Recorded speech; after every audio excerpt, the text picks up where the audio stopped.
So Coco is one of, if not the fastest character in the game. She is perfect for beginners to play as and a force to be reckoned with when played by a skilled player. In this video, we're gonna go through her general info, key movesets that you need to know, recommended powers to use, tips and tricks, and an alternative playstyle to play her as.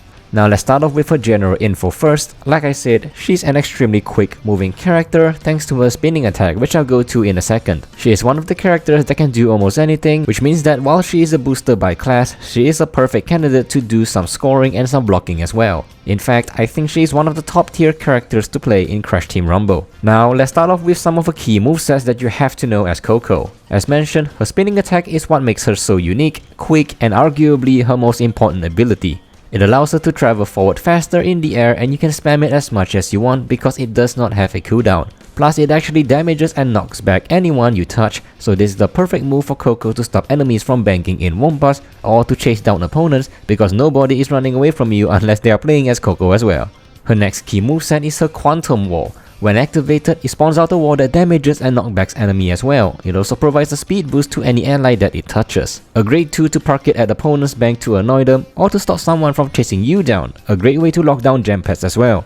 Now she also has a slam attack that can be used in multiple ways. You can double tap the slam button and attack plus disable anyone you hit below. Now the damage is really huge, but you will very easily miss your enemies if you don't know what you're doing. Now additionally, you can jump slightly higher by jumping after pressing the slam button once. Do note that you are not able to jump higher after you double tap the slam button, as that will be considered as a power slam. Personally, I hardly use this as I felt that the spinning attack that Coco has is a much more versatile and useful tool to use. But anyhow, the slam has a place at times as well. Now onto the recommended powers to use. Like I said, Coco can do almost anything, so any power is great for her. However, the Spit the Fly Trap is definitely my #1 power to use for Coco. It captures gem pads for her, it helps her keep her enemies away, it slows down enemies so she can get rid of them faster, and you can hold multiple fly traps into your inventory, which makes it perfect for Coco because she is going to move around the map a lot. So having more than one of these powers will help her take over the map more easily.